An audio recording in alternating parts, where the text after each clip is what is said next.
Greetings, Android enthusiasts. This is Clayton with AndroidAuthority.com. Today I'm going to bring you a head-to-head comparison of the brand spanking new Samsung Galaxy S3 versus the OG Samsung Galaxy Nexus. Now I have the unlocked version, the international version of the Samsung Galaxy S3, and I've got the CDMA Verizon version of the Samsung Galaxy Nexus. So before we dig too deep into these two phones, we'll just go over some of their specs. The Galaxy S3, being a little newer, is going to come out on top in this area. But we'll just go through it for the heck of it.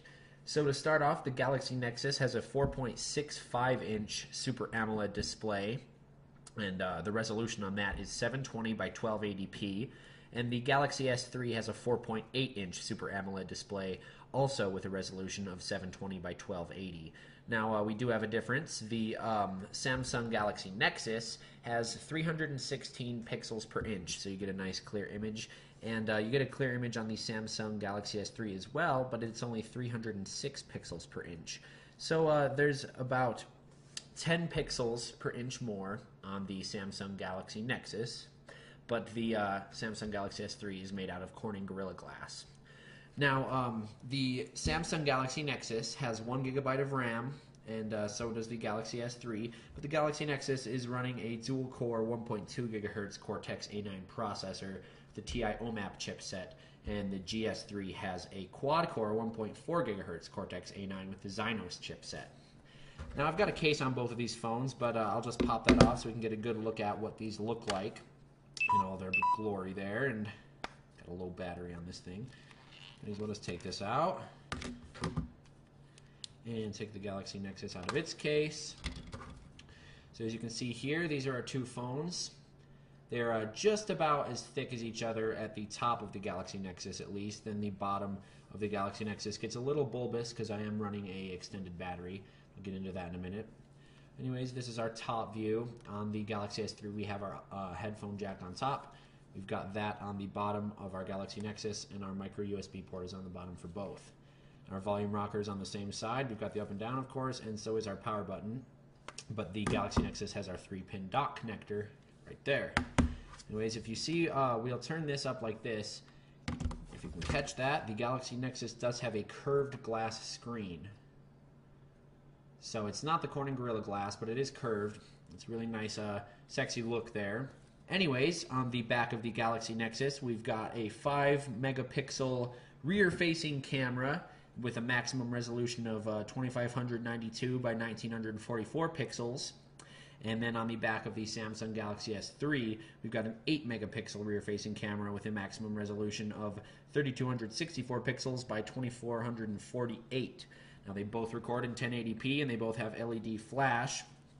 The front-facing camera on the Galaxy S3 is a 1.9 megapixel, capable of 720p video capture, and the Galaxy Nexus is a 1.3 megapixel, also capable of 720p. Within these two phones, we've got a 1750 milliamp battery in the Galaxy Nexus. I am running the extended, but the original battery is 1750 milliamps. And the Samsung Galaxy S3 is a 2100 milliamp battery. So if we're running the stock battery configurations on each phone, the Galaxy S3 will beat out the Samsung Galaxy Nexus. Okay, so both of these devices are running the Android 4.0 Ice Cream Sandwich operating system. The Galaxy Nexus is pure vanilla Android. It's the pure AOSP Android open source project build. There's no carrier overlay. There is no manufacturer overlay. But the Galaxy S3 has the TouchWiz overlay by Samsung. So we'll just unlock both of these phones. And as you can see here, the icons and the soft keys are in a little bit of different place on each. The soft keys are all available on screen for the Galaxy Nexus. And then we have our physical home button as well as our capacitive menu and back buttons. Now on the Galaxy Nexus, we can open our recent apps by pressing the Recents button and, of course, swipe to remove. And then we do the same just by pressing the home button and holding on the Galaxy S3. But with the TouchWiz overlay, we get to access the Task Manager, and also we can just choose to remove all. Clear our memory that way. Now, being that these devices are each the Android 4.0 operating system, the only differences in the user interface are going to be due to the Galaxy S3 running TouchWiz. So from the home screen, we'll just go through some of the basic software features of each of these devices. We've got our status bar, our drop-down notification bar here. And on the Samsung Galaxy Nexus, I do have it rooted, so there are some external toggles, extra, aftermarket stuff. And on the Galaxy S3, we have our TouchWiz themed toggles and whatnot. But on each device, we can easily access the settings by simply pressing the two settings menus. Within the menu, we have our noticeable differences in TouchWiz with the colorful icons over here as compared to the gray and blue usual user interface of the Android 4.0 Ice Cream Sandwich operating system. We have our Wi-Fi options, our Bluetooth. We do have data usage on both, of course. Basically the exact same thing. And we can go down. I have my ROM control because this is a rooted device. The Galaxy S3 is rooted as well, but I don't have a custom ROM running right now. We've got our sound, display, storage options. Now, one thing I do like about the Samsung Galaxy Nexus is that you can change the device's brightness simply by pulling down the status bar here, and you can just control it like that. Now, with the Samsung Galaxy S3, I have a complaint that there is no master brightness control. We can go to our brightness here and change it like that, but if we were to go to a web page, we would have to change the brightness right here through brightness and colors. So changing the brightness on the main screen of the device or through the settings menu does not change the master brightness of the device. But anyways, we'll just go through some of the rest of this stuff. We have our power saving feature on the Samsung Galaxy S3 that we're lacking on the Galaxy Nexus. We can view our battery statistics, how long they've lasted and whatnot, what's been using the battery, basic features of the Android 4.0 Ice Cream Sandwich operating system. We have our developer options on both, which allows us to select 2D hardware acceleration and whatnot. If we go to the About device, we're seeing that we run Android 4.0.4 on each of them. Okay, so we'll just open the camera on each of these devices. Unable to use flash. But anyways, we'll just go and we'll see which one can actually take a photo faster. The Galaxy Nexus was originally marketed to have 0 shutter lag, which it holds true to that. See, all those are pictures I'm taking right now.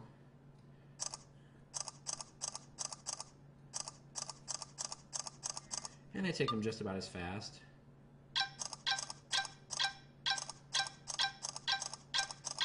Both extremely fast. Now if we go to our settings on the Galaxy Nexus, we have our scene settings, we've got our white balance options there, and then we can set it manually right here. And we have our flash mode, but that's basically all we have besides the picture size and whatnot. We have a lot more options on the Samsung Galaxy S3, such as like self-portrait. We have our single shot shooting mode. We can also put that into HDR, burst shot, panorama, which was one of the features on the Samsung Galaxy Nexus. We have our exposure value. We can choose whether or not we want autofocus, macro, or face detection. We have our, this is actually another way to access those options. Then we have our front-facing cameras, of course, on both. And then during video recording on both of these devices, we can take pictures simultaneously. So from the video recorder, and we are recording a video. On the Galaxy Nexus, we simply tap the screen, it's taking a picture, and then we simply tap the picture icon on the Galaxy S3. Anyways, that was the camera, you guys. The Galaxy Nexus has pretty nice pictures for 5 megapixels, but the Galaxy S3 has better image quality with its 8 megapixels. Okay, so we'll just do a browser comparison now. Both of these basically have the same browsing features, but the TouchWiz overlay on the Samsung Galaxy S3 does make a slight difference. Anyways, we're on Google with both of these, and when we pull down, we can access our URL bar as well as our bookmarks and our tabs. Now on the Samsung Galaxy Nexus, we have our options and our menu right here, and I also have the soft key for it. So when we bring those up, we have the option to refresh, bookmark, save to bookmarks, request a desktop site, basically all the same stuff over here, except if we have some brightness controls. We can access our downloads, so we can print, and we can create our new windows and bookmarks from here. Now anyways, when we open up our tabs on the Samsung Galaxy Nexus, we can just add like that, click our tabs utility, and they come up in this fashion, sort of like the recent apps. And then on the Samsung Galaxy S3, we add them, and they're in a page utility, kind of like how they are in the HTC Sense. Now anyways, we scroll through like this. On the Samsung Galaxy Nexus, we go up and down, and to remove a tab, we can simply swipe it to the left. On the Galaxy S3, we must press the little minus button there. Anyways, they're basically the exact same, you know. They each have the labs under the developmental settings. There's that, labs. And on here we have our labs. And we can use our quick controls on each. Go back to our web page. And now on each we can bring our thumb in, access the new tab, our tab manager, new window, bookmarks, and menu. Same with on the Galaxy S3. Same thing. So the browser is basically the exact same, guys. You're not really going to get that much varying in browsers unless you're running an extreme overlay. Now the TouchWiz is not that extreme. Basically keeps true to the Android open source project browser. Now anyways, just some final thoughts on these two phones. Of course, being the vanilla Google flagship device, the Galaxy Nexus does have massive developer support. And a lot of the features of the Galaxy S3 have, in fact, been ported over to the Galaxy Nexus already. You can check out our video on the GS3 add-on pack for the Galaxy Nexus. And, of course, you can overclock the Galaxy Nexus to a stable 1.4 gigahertz. And that brings it to the same speed as the Galaxy S3. The Galaxy S3 is quad-core, and you can also overclock this. I have, in fact, been able to get it stably up to 1800 megahertz, 1.8 gigahertz. So you can see I do that right now, and I can scroll all the way through. There's our 14 megahertz. I'll just set it at 1500 megahertz. Okay, so another thing to keep in mind, guys, is that the Galaxy Nexus is available in the GSM Unlocked version. It's also available for Sprint and Verizon in the US. And that's going to be the case for the Samsung Galaxy S3, but we'll probably see a dual-core variant in those models. But this is the GSM Unlocked version. The GS3 is a better phone spec-wise, but they're both very, very good phones. They're very capable. They'll outperform a lot of users' needs. And they're both just really nice. They've got pretty similar specs, except for the Galaxy S3 has a better processor. And the Galaxy S3 is newer. But both of these phones are hits. They're great devices. They're Android, so I would check one of them out. Pick one up, you guys. They both work fine. So stay tuned to AndroidAuthority.com for more comparison videos and everything else Android.